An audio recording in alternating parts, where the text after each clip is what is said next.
Oui, GAFAM et notre GAFAM. On va vous très rapidement expliquer. On va démarrer.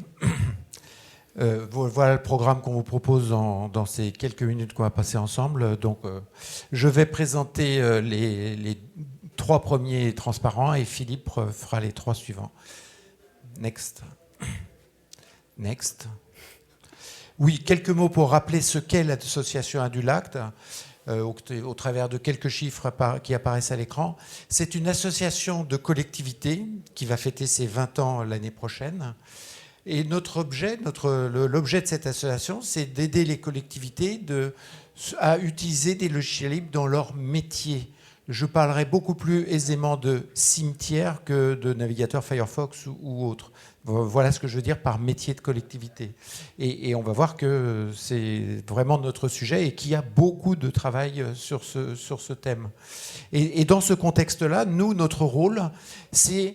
Tout le monde sait ce que c'est que le logiciel libre dans ce salon. Tout le monde sait que ce qui est bien dans un logiciel libre, c'est d'avoir une communauté. Nous, on est animateurs de communautés, de collectivités autour de tel ou tel logiciel libre. Il existe un logiciel libre de gestion de cimetière et du coup, il y a une communauté de collectivités qui les utilisent et on gère la feuille de route de ces logiciels, les évolutions, etc. Donc, et dans ce contexte-là, next...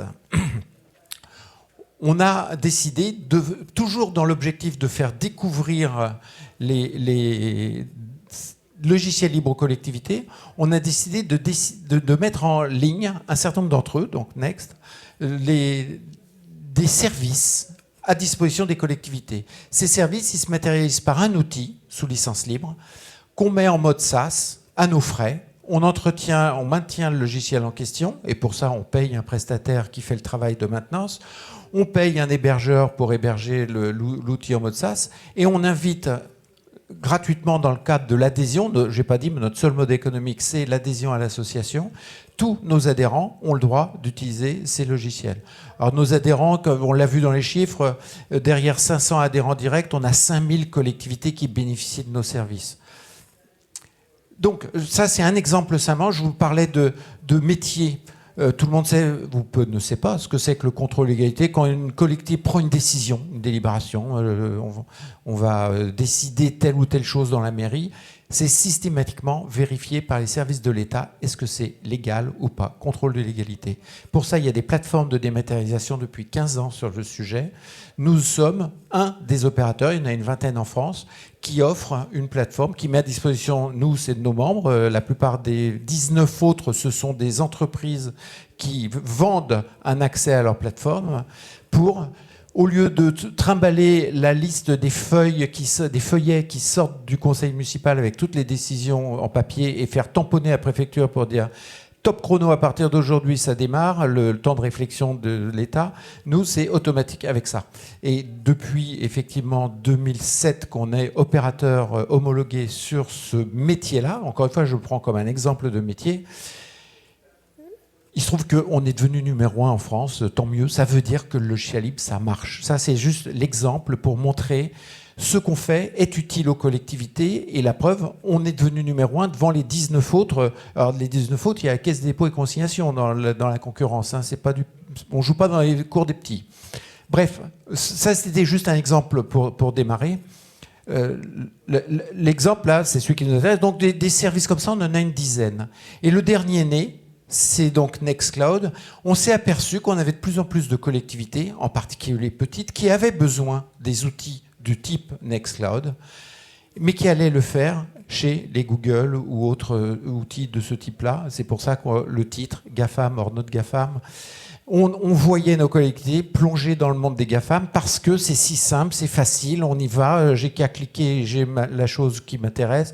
Je peux éditer aussi en ligne, Microsoft 365 ou etc., etc. Bref, on veut lutter contre ça.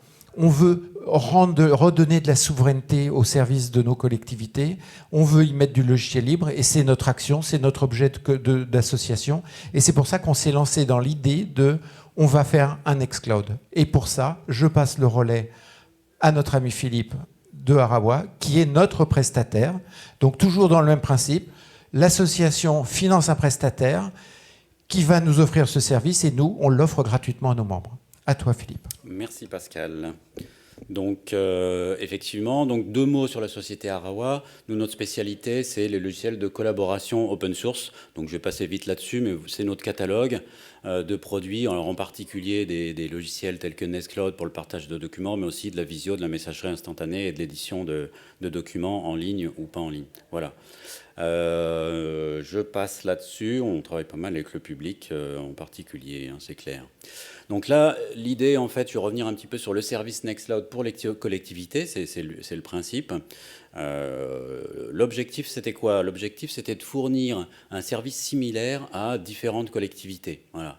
Il y avait certaines demande dans le cahier des charges de l'ADULACT, donc que chaque utilisateur puisse avoir un espace personnel bien évidemment, mais que chaque collectivité ait aussi un espace commun, pré-câblé, quelque part le lecteur réseau entre guillemets à la mode Nextcloud de la collectivité, que ça puisse être géré par la collectivité naturellement, qui ait aussi un espace des membres ADULACT pour toutes les collectivités, donc tous les utilisateurs de toutes les collectivités, et puis aussi que les collectivités aient un espace séparé les unes des autres. Donc les collectivités ne se voient pas, chacune à son environnement.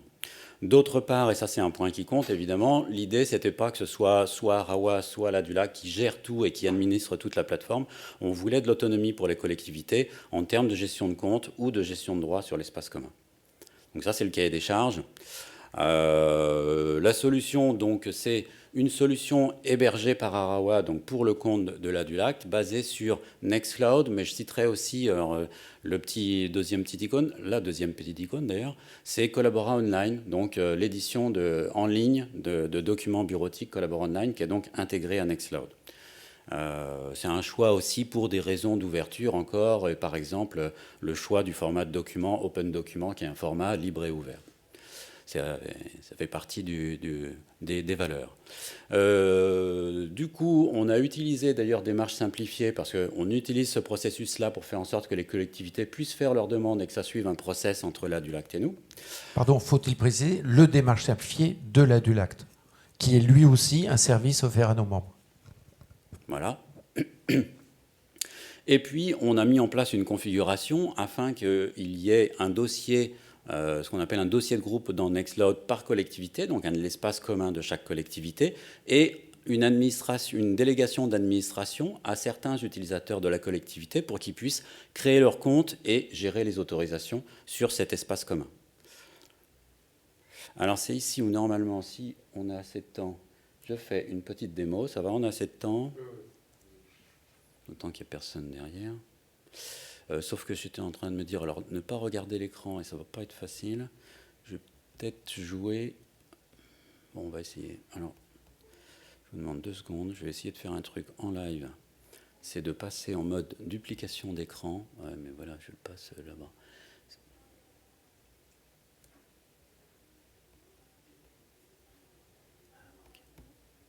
Je passe ça chez moi. Allez, on aurait dû penser avant, je suis d'accord. Fichier, blablabla.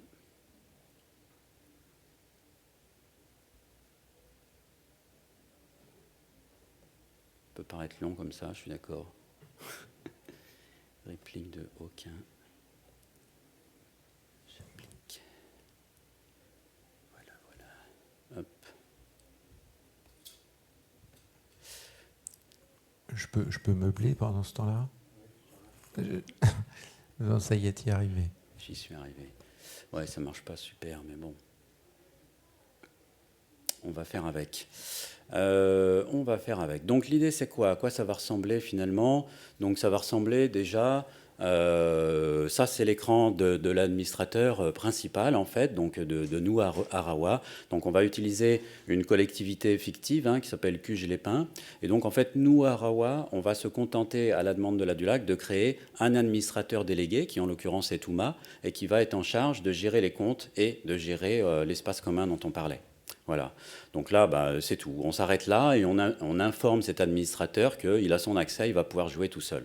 Donc là, je change d'onglet et je change d'utilisateur. Je suis Zouma maintenant et je suis l'administrateur délégué.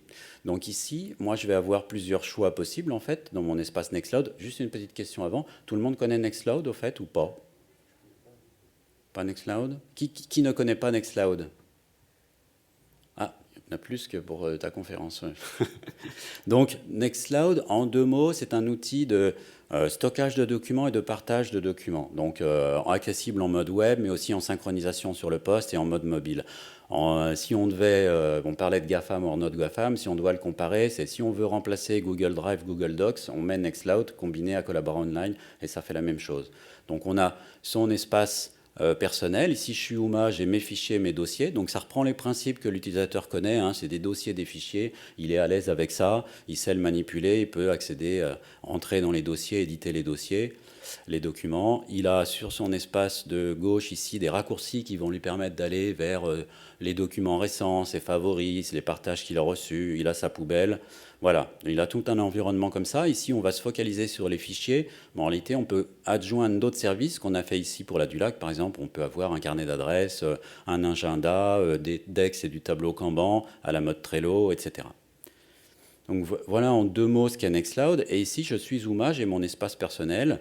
J'ai un fichier, par exemple, ici, qui est un classeur qui s'appelle diagramme. J'ai l'espace membre de la Dulac dont je parlais tout à l'heure, auquel je vais pouvoir accéder et pour lequel je n'ai pas le droit d'écriture. Il y a simplement la Dulac qui a le droit de poser des documents dedans. Il n'y a pas beaucoup encore. Hein, et puis, j'ai ce dossier ici, qui s'appelle QGLépin, qui est le dossier de la collectivité. Et donc ici, Ouma va pouvoir positionner des droits afin de faire en sorte d'organiser son dossier de collectivité comme elle l'entend. Ou comme les autres administrateurs délégués, il n'est pas obligatoirement seul à faire ça naturellement. Ici, elle a créé 3 sous-dossiers, et puis ce qu'on peut voir ici, j'ai cliqué sur le petit bouton partage. Ah oui, ce qu'on peut voir ou ne pas voir. Moi, je le vois bien. Et si je me mets en plein écran, ça ne va pas marcher parce que voilà. Ah oui. Ouais, ok. Vous le voyez nettement moins. Hein, donc, bon, ok. Bon, on va falloir me croire, je crois. C'est pas une super idée, mon histoire de duplication d'écran, et j'ai pas envie de chercher beaucoup plus. Donc ici, ce qu'on peut voir, c'est que l'écran il est petit, donc ça a raccourci, mais elle va positionner des droits sur le dossier QGLépin pour dire le groupe QGLépin, c'est-à-dire tous les utilisateurs, ont un accès uniquement en lecture sur ce dossier, sur cet espace commun. Par contre, ici, on voit que c'est le groupe des administrateurs délégués. Eux ont un accès complet à cet espace commun. Donc, et ensuite, on va pouvoir positionner d'autres droits sur chacun des sous-dossiers. Typiquement ici, par exemple, il y a un projet qui a été créé. Et puis là, l'administrateur délégué va pouvoir positionner d'autres droits, à savoir faire en sorte que les utilisateurs, par défaut, ne voient pas du tout ce dossier. En fait, c'est un dossier confidentiel que seuls quelques utilisateurs voient. Et puis, un groupe spécifique ou alors une personne qui va avoir tous les droits sur ce dossier. Je ne veux pas m'apesantir plus. Vous voyez le principe. C'est donc ce principe de délégation d'administration à la collectivité pour gérer cet espace commun et ses droits. Vous me direz si vous avez des questions naturellement. Donc, ce qu'on peut voir, c'est par exemple ici, je suis Céline Pariel. Donc, je vois le projet, l'ensemble des dossiers. Je n'ai pas le droit d'écrire, comme ce qu'avait décidé l'administrateur. Je vois le projet SIRH dans lequel j'ai le droit d'écriture parce que ça a été décidé comme ça. À l'inverse, ici, alors voilà, il n'est pas connecté, mais ça va être rapide, ça.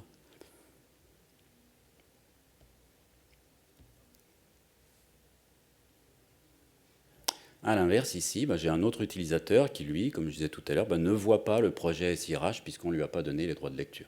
Donc ça vous montre un petit peu la souplesse qui est offerte aux administrateurs délégués.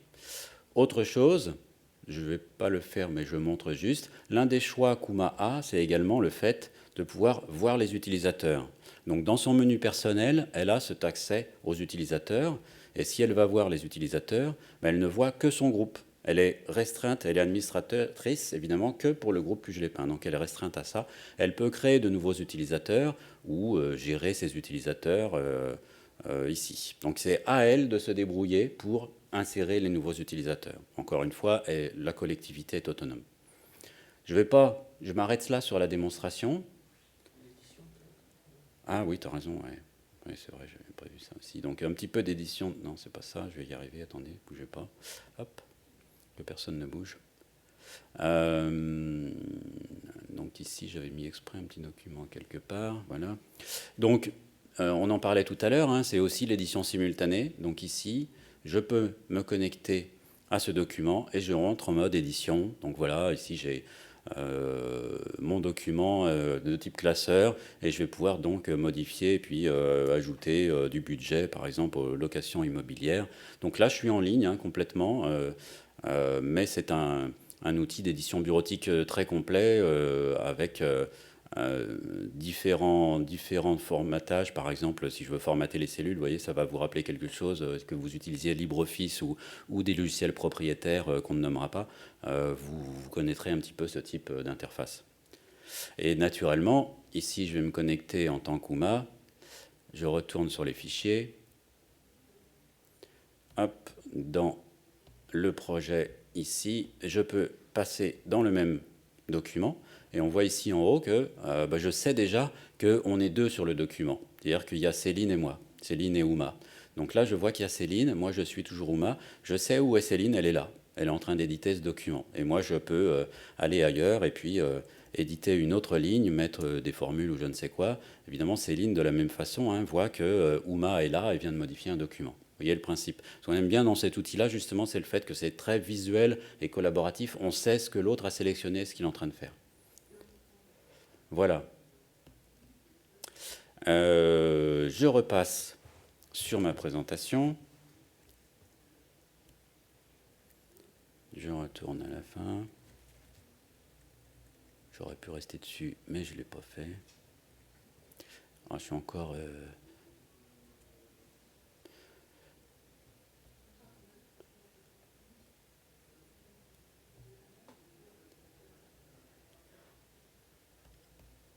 Je vais me remettre comme ça sera peut-être plus rapide.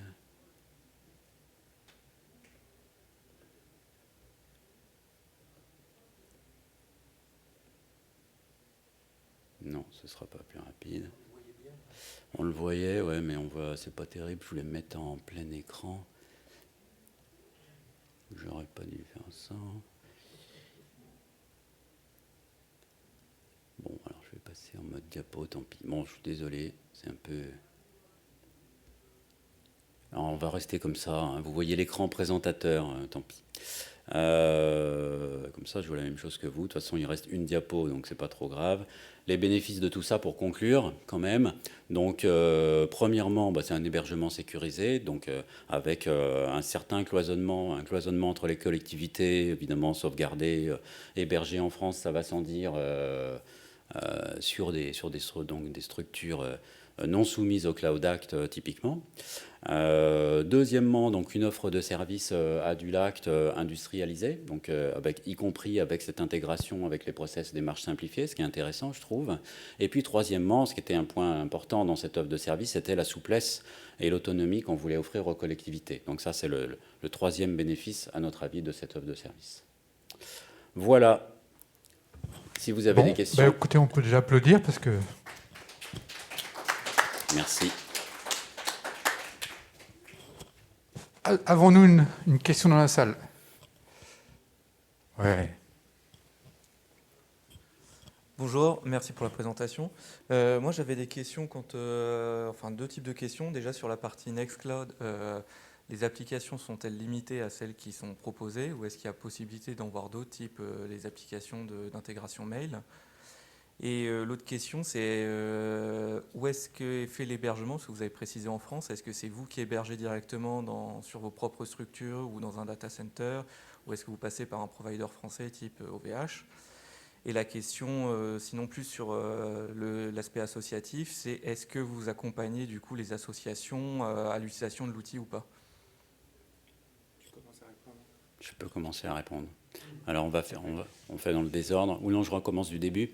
Est-ce qu'on peut rajouter des services? C'est toujours un petit peu la question qu'on se pose. En tout cas, on rajoutera les mêmes services pour tout le monde, naturellement, hein, puisque c'est la même plateforme pour tout le monde.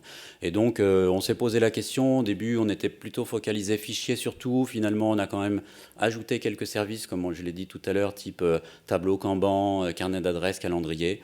voilà, la question est toujours un peu posée. Quand il y a de la demande, on écoute et puis on se dit, si certains veulent plus, pourquoi pas. Je pense que là où on n'ira pas, c'est vers la messagerie, le lecteur de mail, parce que ça signifierait autre chose, c'est une autre complexité. Mais il y a beaucoup, comme vous savez, de composants dans Nextcloud. Nous, c'est notre spécialité, nous, à Rawat, de pouvoir conseiller là-dessus, de dire ça, il ne faut pas, ça, on peut. Il y en a d'autres qui sont très, très intéressants, donc on pourrait. Une petite précision sur ce thème-là. On garde aussi, nous, l'association, en tête de ne pas être en mode concurrence absolue avec des entreprises dont c'est le métier de faire ça. Ce que je veux dire, c'est que l'idée, c'est d'offrir quelque chose de très riche à même la toute petite commune qui n'aura jamais les moyens de faire ça. Certaines ont la chance d'avoir un EPCI, une agglo ou une structure départementale qui va les aider. Super. Nous, on s'occupe de toutes les autres. Et elles sont nombreuses. Mais je ne veux pas non plus dévoyer le modèle économique des entreprises dont c'est le métier de faire ça et qui, elles, vont être payées pour tu me rajoutes le mail, tu me rajoutes le truc, tu machin. C'est pour ça que cette relation qu'on a établie entre Arawa et Adulact est importante. C'est vraiment le conseilleur qui nous aide, nous, Adulact, à trouver le bon équilibre dans cette notion de je ne veux pas non plus créer de la concurrence déloyale. Je rappelle que ce qu'on offre, c'est gratuit pour les collectifs membres. Je réponds il y a le deuxième point qui était où ça, effectivement, je ne l'ai pas dit, c'est chez OVH, pour être clair. Gravelines, même, précisément. Sauvegarder chez un autre. Sauvegarder, on croise les sauvegardes, typiquement. Donc, c'est même sauvegarder chez Scaleway, pour être clair aussi. Donc, ça, c'est pour la localité. Tout ça en France, donc même Scaleway, évidemment. Voilà. La troisième question, c'était plus pour toi, peut-être. C'était quoi la troisième question ?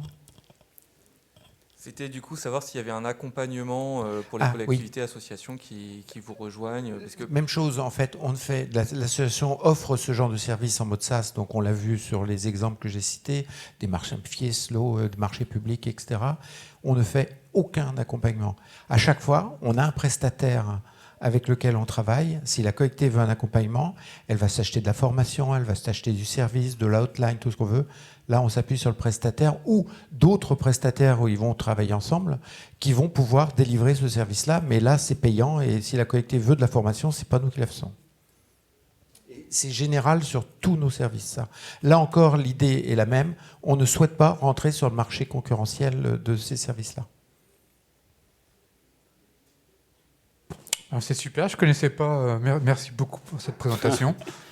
On voit qu'il y a des offres alternatives et c'est rassurant. Et ce n'est que du logiciel libre. Et ce n'est que du logiciel libre. S'il n'y a pas d'autres questions dans la salle, on va pouvoir clôturer ces 2 jours de conférence. Donc on va encore pouvoir applaudir. Merci. Merci.